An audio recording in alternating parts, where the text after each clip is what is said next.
Buenas tardes, muchachos. El día de hoy vamos a hablar de la Revolución Francesa, un tema que no domino completamente, pero que mi hermano Carlos me ayudó a investigar. De hecho, ahí está su crédito, porque realmente él fue el que se aventó toda la investigación y me dejó a mí, pues, la parte de leerlo, investigar un poquito por mi cuenta y esto. Entonces, bueno, hay algunas cosas que hay que empezar a hablar de la Revolución Francesa. Para esta época, Europa está en un periodo de crisis en general, en todos lados hay guerra, en todos lados se están matando. Eh, Intelectualmente, Europa está avanzando bien. Tenemos que ya sucedió el gran aporte de Francia de esta época, que es la enciclopedia. Em, y aunque esta enciclopedia repercute de manera importante en las ciencias y todo lo demás, la realidad es que, y bueno, y que se menciona mucho estas ideas de la libertad, de la independencia, de ser todos. En Francia, por desgracia, pues sigue siendo una monarquía absoluta. De alguna manera es una cosa muy rara porque Francia en esta época estamos hablando de 1780, para dar el contexto de la fecha, pues. En esta época Francia está apoyando mucho a Estados Unidos, que está independizándose. Para ese momento son las 13 colonias, no es Estados Unidos todavía tal cual. Em, pero es algo muy raro porque Francia le mete mucho dinero a Estados Unidos, apoya pues con un montón de cosas, pero internamente sigue siendo una monarquía absoluta dirigida por Luis XVI.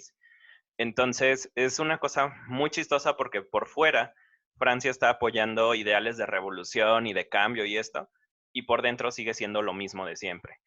Em, Eso es como en la cuestión intelectual y en la cuestión de ideales de esta parte. Pero antes de poder hablar de la Revolución Francesa, necesitamos poner algunos bloques dentro de este armado, ¿no? La primera es esta, la Revolución Francesa, perdón, Francia está apoyando a Estados Unidos económicamente, pero dentro de Europa hay un desastre, todo el mundo se mata y al mismo tiempo el clima en Francia no está ayudando, es una época de sequías bueno, dificultades climáticas generales. En 1788 resulta que la cosecha que se tenía para ese año, recordemos que los pueblos hace 200 años no tenían tanta tecnología y bueno, sí tenían avances obviamente, pero producía casi que cada pueblo lo que ellos consumían y no tenían como esta capacidad todavía industrial que tenemos nosotros de guardar cosechas o de importar cosechas de diferentes lados. La comunicación todavía no es tan buena, entonces Francia pues está en un momento de hambruna realmente, y hay como muchos problemas ahí. Em, Hay otras tres cosas que suceden para acabar de poner los bloques de la Revolución Francesa. Otro es que la monarquía, como siempre se manejó como esta herencia divina, es decir, una persona que es apuntada por Dios y que pues se le obliga, o más bien, este derecho divino no puede cederse a otras personas a menos que Dios quiera. Pues los reyes era lo que hacían, ¿no? Decían, pues tenemos hijos y el poder de Dios se le pasa a esos hijos, que es algo que pues vemos quizás desde los faraones, una cosa muy, muy primitiva, ¿no? Em, pero en esta época de 1780, cuando ven que los reyes no pueden hacer nada, que solo están viendo por sus propios intereses, pues la monarquía empieza a ser cuestionado por los mismos, incluso los campesinos, bueno, los talabarteros, las personas que se dedican a la pesca, obreros, maquiladores, todas estas personas se dan cuenta de que la monarquía no es tan divina como dicen, y esto hace que haya muchas protestas por todos lados. em, y las personas que se han hecho ricas a través de su trabajo o de su comercio, que son los burgueses, pues también tienen como hambre de poder, de ser reconocidos igual que un príncipe o cosas de este tipo, pero al mismo tiempo son personas que vienen desde lo más bajo muchas veces o personas que se han enriquecido, perdón, por herencia o por otras cosas, y la monarquía pues no los ve como gente digna. Entonces la burguesía está como en medio, atrapada entre la clase obrera y la clase monárquica, ¿no? Y tenemos también a los sacerdotes, a todo el clero, que es una de las cosas importantes que hay en Francia en este momento. Entonces, esto es todo lo que hay detrás de la Revolución Francesa.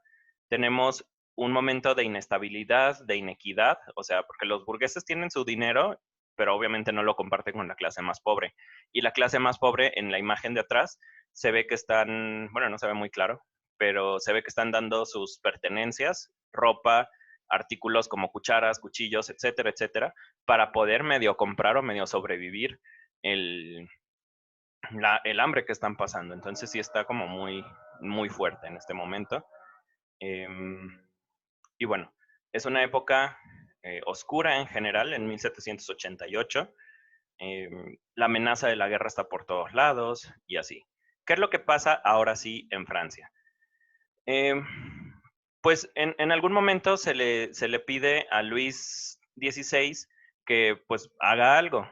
Hay uno de los cancilleres que está en ese momento, que es Charles Alexander, no sé cómo se pronuncia el francés, perdón por eso. Eh, este personaje es uno de los cancilleres importantes y él dice, pues mira, para poder subsanar este periodo de crisis que tenemos, pues las arcas de Francia se van a vaciar, ¿no? No podemos solo estar dando dinero y dinero y dinero y pues no cobrarle a nadie. Entonces él dice, pues, ¿sabes qué? Tenemos que cobrarle a los ricos y a la iglesia, porque si no va a tronar todo esto. Pero su idea pues no es como muy popular. Obviamente empieza a ser como un poquito de olas o de reverberación, de eco dentro de la conciencia de los franceses, sobre todo de los que están ahorita en el Parlamento. Y aunque se niegan de principio, sí logra hacer un poquito de movimiento porque esta idea hace que las tres fuerzas o los tres estados generales que hay en Francia se reúnan en algún momento. Los tres estados están en la parte de abajo, son la monarquía, el clero y el pueblo en general, que son todas las profesiones, todos los tipos, todo lo que haga el pueblo es el tercer estado. Y esta, aunque la propuesta se hizo desde 1787 o desde 1787 estuvo esta idea de cóbrales más, el rey, pues el rey Luis XVI está como dudoso de si hacerlo o no, y al final cede a la presión social y dice, bueno, vamos a convocar una asamblea en mayo de 1789. Es una asamblea pues bastante problemática en muchos sentidos, porque, bueno, se me olvidaba mencionar en la diapositiva anterior, tenemos estos números que están abajo, si mal no recuerdo son 300 y 600, es el número de diputados o de representantes que tiene cada uno de los aspectos o de los estratos sociales, ¿no? Entonces, por ejemplo, la iglesia que tiene 300 personas, pues tiene, pues son buenos, una buena cantidad de representantes, ¿no? Luego, la aristocracia, los reyes, los nobles, o sea, aristocracia son esos dos, grupos, ¿no? Pero los aristócratas tienen también 300 representantes y el pueblo, que son pues todos los demás, tienen 600. Pero resulta que en diciembre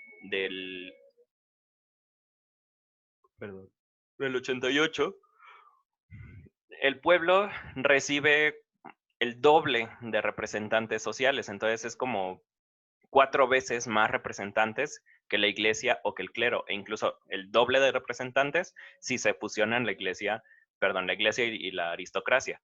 Entonces, esto causa que haya mucho descontento de las partes más ricas de Francia. Y el 5 de mayo, que era la fecha que se había prometido originalmente por Luis XVI, se reúnen por fin estos estados generales en, en este grupo que se llama la Asamblea Nacional. Pero es un grupo que tiene muchos problemas desde el principio porque el rey Luis XVI pues tiene una manera de contar los votos y la gente o el pueblo en general tiene otra manera de contar los votos. El rey decía que, perdón, que los que la manera ideal de contar los votos es que tienes tres estados, tienes iglesia, tienes la aristocracia y tienes el pueblo, y que cada estado solo tenía derecho a un voto o solo contaba como un voto. Entonces, eso hacía que los 1200 representantes del pueblo contaran como uno y que los 300 de los otros contaran como uno y los 300 de los otros como otro. Entonces, era muy, pues era difícil, ¿no? Y el pueblo, que eran, pues eran los 1200, decía, no, ¿sabes qué? Pues si vas a contar votos, cuéntanos de uno por uno. Y eso hacía que fueran en total 1800 votos. Em, Obviamente eso no le conviene ni a a la aristocracia ni a la iglesia, y ambos dicen, pues no. Entonces, esto hace que el pueblo se enoje, que toda la gente que está ahí reunida en la asamblea se ponga en contra de la aristocracia. Es como difícil imaginarlo ahorita, porque es el primer momento en que el pueblo, el obrero, se le pone al tú por tú al rey, en una cosa más o menos legal, ¿no? Este, y el pueblo, los 1200, se autoproclaman o se declaran ellos solitos como Asamblea Nacional. Es decir, nosotros pasamos por encima de todos y estamos, bueno, no por encima, pero sí tenemos como cierta eh, autonomía en todas las cuestiones políticas, ¿no? Esto hace que el ejército y que otras personas empiecen a decir, pues, ¿sabes qué? No vamos a permitir que regresen, a que se reúnan, porque 1200 son peligrosos. Y lo que hace el pueblo es, en vez de decir, bueno, ¿sabes qué? No importa, no importa que no nos dejen entrar, pero vamos a irnos a la cancha de tenis del rey, y se quedan ahí parados y les dicen al ejército y a todos los que están ahí, no nos vamos a mover hasta que dejen de vernos como vasallos y que empiecen a considerarnos como individuos. Entonces, esto es un golpe muy fuerte para la monarquía. De hecho, es como todo, esto es como lo que hace que mucho se tambalee. Em, Porque ellos están diciendo, ya no somos súbditos, dejen de tratarnos como súbditos, dejen de tratarnos como alguien inferior a ustedes. Y pues en ese momento ni el clero ni la aristocracia saben qué hacer. Y justamente esta declaración obliga al rey a tomar otras medidas. Entonces, se quedan ahí un tiempo y al final dicen, ¿de verdad no se van a mover? Y el rey termina cediendo a la presión de este grupo. Em, entonces, lo que hace el rey para intentar aplacar un poquito los ánimos es, en vez de tener, o sea, los legitimiza diciendo que, bueno, ya no son el tercer estado, ahora son la Asamblea Nacional, está bien, no pasa nada. Y como, pues este es un movimiento político importante para el pueblo, pues no se dejan solo convencer así, y de alguna manera el rey acaba cediendo a su presión y fusiona al clero y a la aristocracia en un solo órgano que se llama la Asamblea Nacional Constituyente, es decir, el pueblo, pueblos religiosos y ricos, o nobles, vamos, se funden en un solo órgano. Este órgano, pues, tiene dos consecuencias. La primera es que sí empieza a trabajar ya de manera independiente al rey, sí empieza a buscar cierta equidad, porque, bueno, al ser mayormente pueblo, pues tienen mucha madera o mucho lugar de donde sacar información o de donde tener puntos de vista, y pues está como ahí chistosito, ¿no? Eh, Esto hace que esta Asamblea Nacional Constituyente se ponga a trabajar. Dicen, una vez que ya lo legitimizan, dice, bueno, tenemos cosas que hacer, y empiezan a trabajar en una constitución que se va a ver un poquito después. Pero desde el primer momento en que ellos llegan, se buscan, o sea, no se establece luego, pero sí se busca una libertad de expresión, un derecho a la vida, derecho a la propiedad, es decir, a que yo tenga casas, era algo que no podían tener los campesinos, se los prestaban los reyes, ¿no? Desde la Edad Media. Entonces, pasan algunos meses de que se forma esta Asamblea Nacional Constituyente, y ellos mismos, en agosto de 1789, eh, crean un tratado que se llama Declaración de los Derechos del Hombre y del Ciudadano, que son, pues, toda esta colección de cosas que a ellos les interesa proteger. Porque, pues, obviamente, al ser un sistema feudal o monárquico, todavía feudal, monárquico peor, este, pues no los tienen ahí, ¿no? Por otra parte, la creación de esta Asamblea Nacional Constituyente mete en muchos problemas a la monarquía, porque dicen que pues es como una conspiración nacional, y empiezan a salir como cosas muy raras. Y al mismo tiempo, y esto lo menciono desde ahorita porque es importante, eh, resulta que estos movimientos de la población pues empiezan a llamar la atención de otros lugares. Me adelanto un poquito, pero va por ahí. Entonces, estos rumores llevan a una cosa que se llama el Gran Miedo de Julio, que es una época en la que la aristocracia no sabe qué hacer, se están empezando algunos están empezando a ir de París desde 1789, pero pues la mayoría está con una incertidumbre gigantesca. Al mismo tiempo, como les decía, hay guerra por todas partes de Europa. Eh, en algún momento, en algún movimiento, eh, quizás eh, poco afortunado de las tropas, se ve que las tropas imperiales están cerca de París y esto hace que la gente, es decir, el pueblo que ya estaba bastante agitado por el hambre, porque habían logrado un triunfo y que no se iban a dejar aplacar tan fácil, pues se envalentone o digamos, tengo una apuesta muy fuerte por decir, ¿sabes qué? Pues ya me tienes aquí entre la espada y la pared y no voy a dejar que me quites esto que ya conseguí. Y en el 14 de julio de 1789 toma un castillo medieval que se llama La Bastilla, que ese castillo está funcionando como una prisión, pero es una prisión, no es tan importante por la función de la prisión, sino porque es el símbolo que tienen los monarcas de esa época o los reyes de esa época para decir, ¿sabes qué? Te estás portando mal en mi régimen, te dejamos en la Bastilla y de ahí nadie te va a sacar. Se supone o se sabe más o menos que cuando la gente toma la Bastilla es en julio del 89, había solo 7 prisioneros ahí, es decir, ni siquiera eran tantos, pero era gente que estaba ahí por órdenes del rey y porque el rey pues quería que ahí estuvieran, ¿no? Entonces, Luis XVI tenía un montón de caprichos, como supongo casi todos los reyes, y quitarle este lugar donde ibas a parar solo por capricho del rey, pues era quitarle como un juguetito, ¿no? Y al mismo tiempo, pues es un símbolo, de hecho aquí se llegó al consenso de que este es el momento en el que la revolución realmente estalla, porque en todo esto anterior de la asamblea y demás, pues son los primeros pasos, pero en este momento es cuando la gente ya deja la parte civilizada, digámoslo así, y ya toma las armas y ya toma la prisión.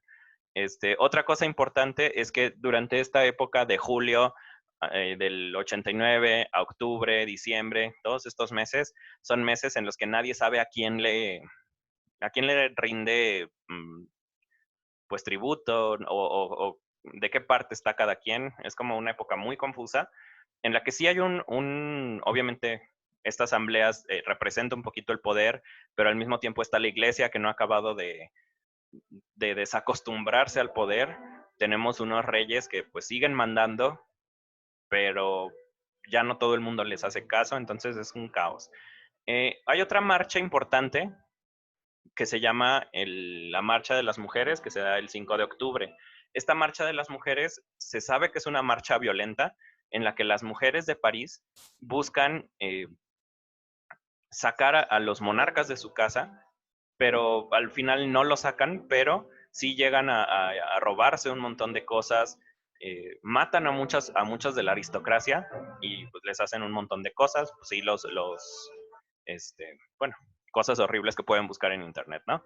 Pero básicamente sí estuvo feo y fue un movimiento liderado por mujeres. De hecho, se sabe también que durante esta época las mujeres francesas empezaron a buscar la equidad legal y que sí se lograron muchas cosas. De hecho, las mujeres de Francia de esta época ya habían logrado como toda la parte de derechos de la mujer, igualdad en el salario, libertad de ejercer cuestiones políticas importantes. Eh, Incluso hay una pequeña sección de las tropas de Francia que está hecha con puras mujeres. Entonces es como bien interesante este pedazo de la historia de Francia. Y pues bueno, seguimos. Entonces, ¿qué es lo que pasa desde la toma de la Bastilla hasta un poquito después? Pues bueno, pasan varios años, del 89 al 92. Son años que son caóticos, nadie sabe a quién le responde, pero de alguna manera todos saben que el rey sigue estando ahí, que la iglesia sigue estando ahí, pero conforme va avanzando el poder de la Asamblea Nacional Constituyente, también se va deteriorando el poder de la iglesia y de la monarquía, de los dos, que originalmente habían apostado por crearlo, que es como muy chistoso, ¿no? Entonces, en 1970 a la iglesia se le quitan un montón de propiedades y un montón de territorios, y eso pues los debilita todavía más. En 1971, la familia real de Luis XVI, donde está María Antonieta, que es su esposa, les dice, ¿saben qué? Pues tenemos que irnos de aquí porque se están poniendo muy feas las cosas para la monarquía, ya no creen que somos dioses, entonces ya no nos están cumpliendo un montón de caprichos. Se sabe, por ejemplo, que María Antonieta tenía jardines dentro del Palacio de Versalles, en donde tenía un montón de ovejas y jugaba a la pastorcita, y pues los esclavos estaban ahí en el castillo, ¿no? Y todavía había esclavos.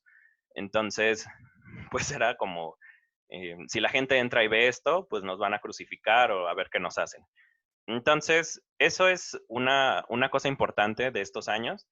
Y otra cosa importante que ya había mencionado, les había dicho que ya en esta época también ya estaba pues la guerra por todos lados, pero resulta que estos movimientos franceses que son más o menos pacíficos, o sea, dentro de lo que cabe ha sido pacífico hasta ahorita, em, bueno, más o menos, porque también hay un montón de carnicerías y otras cosas, pero en general no ha sido este movimiento súper destructor todavía, pero pasa algo que es como la parte más pesada de la Revolución Francesa, que es que a Prusia y a Austria, que son dos imperios que están ahí alrededor todavía importantes, pues no les conviene que los ideales de la revolución, de derrocar a la monarquía, pues se extiendan en el resto de Europa, y entonces empiezan a mover ejércitos que van a amenazar a Francia para que la gente civil, digámoslo así, o los civiles, dejen las armas y pues se regresen a sus casas y se los perdonan, básicamente. Pero esta amenaza, este mover a las tropas cerca de Francia, tiene un efecto inesperado, que es, una vez que el pueblo se da cuenta del poder que tiene, ya no se va a dejar pisotear por cualquiera. Entonces, aunque les mandan a las tropas de Austria y de Prusia, los franceses se levantan como un solo pueblo, y eso hace incluso que se enojen aún más con la monarquía que ya se está tambaleando desde hace tiempo o que ya está a punto de caer. Y en 1972 la gente se pone especialmente violenta, llega al palacio de de Luis XVI, perdón, que es el Palacio de Tullerías, entra al palacio, atrapa a toda la familia real o captura a toda la familia real, y además con este afán de purgar Francia de la monarquía, la gente también entra a las cárceles donde hay presos políticos o donde hay sacerdotes prisioneros por cualquier cosa y los masacra a todos. Entonces esta parte es donde sí ya se pone como muy violento, y esta violencia es justamente un sistema que se niega a caer contra un sistema que está levantándose y apenas está empezando a tomar fuerza y que necesita pues agarrarse de algo, y en este caso se agarra de la violencia. Em, entonces, en septiembre de 1792, ya casi al final del año, se, la Asamblea Nacional Constituyente, que estaba originalmente, se transforma en una nueva asamblea y declaran el inicio de la república. Dicen, hasta aquí llega la monarquía, ya no nos vamos a dejar pisotear, y ahora vamos a hacer que haya elecciones y que cada persona cuente como un individuo, que todos seamos iguales y que podamos votar por quién nosotros queremos en el poder. Ya no nos vamos a creer ese cuento de que los reyes vienen de los dioses. Entonces, eso es como muy importante, sacude completamente Europa, eso lo vamos a ver un poquito más adelante. Pero bueno, eso es como la parte importante de la Revolución Francesa. Hay un montón de cosas, pero esto es lo más importante. Y obviamente como tienen que quitar al símbolo de la monarquía que estaba en ese momento, que es Luis XVI, pues lo ejecutan en enero del 93 por crímenes pues, de muchos tipos, como abuso de autoridad, cosas ahí importantes. Quizás haya crímenes que en ese momento existieron y que ya no existen, o que son equiparables a algunas cosas, porque pues, la ley se ha transformado, ¿no? Pero básicamente es de este tipo, ¿no? Como traición, abuso de autoridad, otras cosas, y a su esposa María Antonieta, que es esta mujer que gastaba un montón y que era de una familia importante, pues también la ejecutan con el uso de la guillotina. Esta es una de las primeras veces que se utiliza la guillotina en la historia, invención francesa de la Ilustración, y pues con eso termina la monarquía en Francia. Pero obviamente como queda un hueco de poder, Francia sigue inestable, porque ahora no se sabe quién es el líder, no se sabe quién está guiando el país y pues hay así como muchos problemas. Entonces, uno de los principales personajes de la Revolución Francesa es Maximilien Robespierre, no sé cómo se pronuncia, pero ahí está escrito, que fue de hecho de los principales impulsores, él fue de los que pretendió que se hicieran las asambleas, siempre estuvo con la idea de la virtud y de respetar los ideales de la revolución. Y una vez que él se manifiesta como una de las principales figuras de Francia, pues se da cuenta de que tiene mucho poder y que ese poder lo quiere utilizar para respetar la revolución, pero como que se le bota un poquito y empieza a decir es que tenemos que combatir a los enemigos del Estado.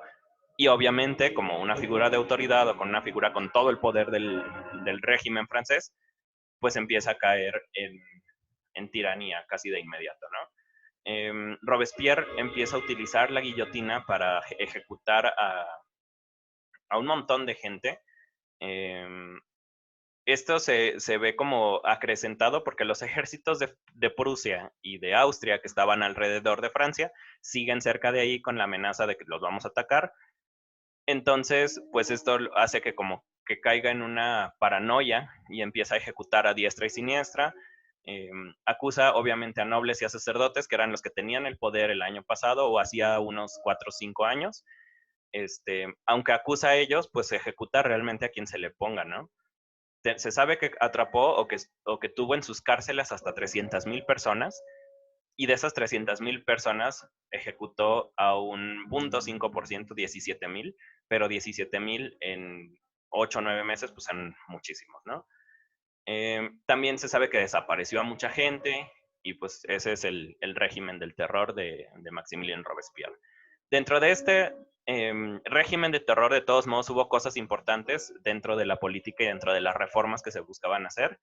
En este momento se les está empezando a dar apoyo a las personas que están mutiladas o que están pobres, porque pues, las guerras dejan eso precisamente.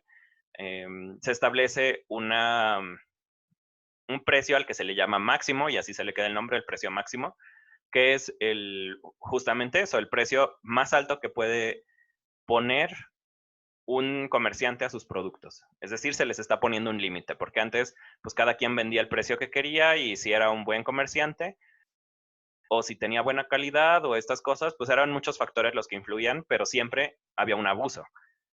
Y en este momento dice, ¿sabes qué? Pues este es el precio máximo al que lo vas a dar y si te gusta, porque si no es un abuso. También se les empieza a poner impuesto a los ricos, que era algo que se había luchado originalmente, si lo recuerdan, en 1787. Era una cosa que ya se había propuesto y justamente cuando llega Robespierre, pues es lo que se logra, que sí se le ponga el impuesto a los ricos.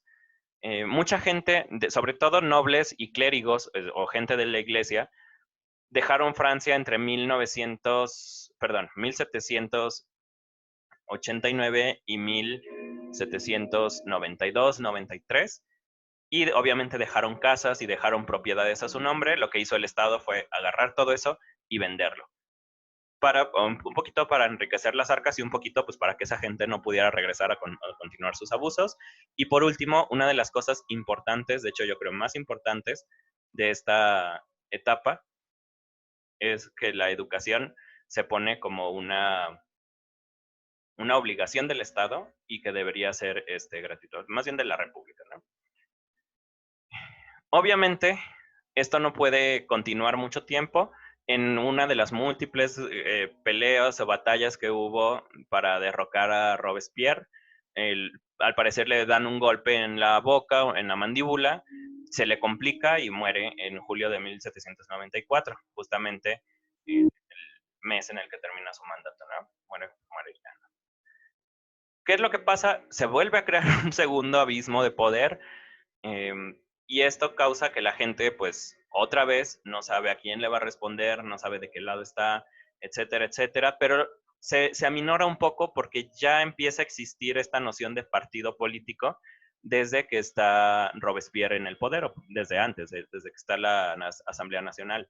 Ya se empieza a hablar un poquito de centro, de derecha y de izquierda, sobre todo derecha y de izquierda, que es una noción muy diferente a cómo la tenemos ahora. Derecha eran los que se sentaban del lado derecho de la sala, izquierda eran los que se sentaban del lado izquierdo, y en este momento político de Francia, no importaba si eras de derecha o de izquierda, pues podías comulgar con las dos ideas y no había ningún problema porque justamente una de las ideas era todas las personas son individuales y son libres. Entonces, si tú tienes algunas ideas de izquierda y algunas de derecha, no tienes ningún problema con estar en los dos incluso.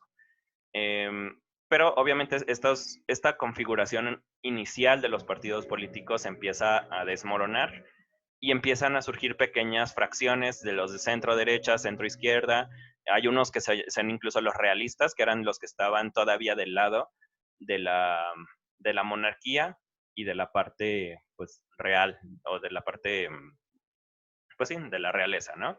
Entonces los realistas eran miembros de la aristocracia que se oponían a las reformas de la revolución, eran antirrevolucionarios o que se burlaban de la revolución o que decían que todo esto era un error o cosas de este tipo, ¿no? Que Dios los iba a castigar o cosas de este, sí, como de esa naturaleza, un poquito chistosa. Pero bueno, los realistas eran estas personas que seguían apoyando al régimen de Luis XVI, o bueno, a volver a seleccionar un rey o algo, para continuar con la monarquía. Robespierre obviamente los cazó ferozmente, pero pues muchos sobrevivieron porque pues tampoco eran como tan mensos, ¿no? Y se lograron ocultar o tuvieron maneras de sobrevivir. Y cuando cae Robespierre, pues ellos se vuelven a manifestar para poder apostarle al poder. Entonces, ¿qué es lo que pasa? Con todo este desastre que hay político, los partidos o esta asamblea que está buscando más o menos mantener la compostura en Francia, porque sigue habiendo peleas, sigue habiendo asaltos por todos lados, sigue siendo un caos el país, decide crear una constitución, más bien los esfuerzos originales por fin producen una constitución, y en esta constitución se establece lo de la república, bla, bla, bla, y además crean una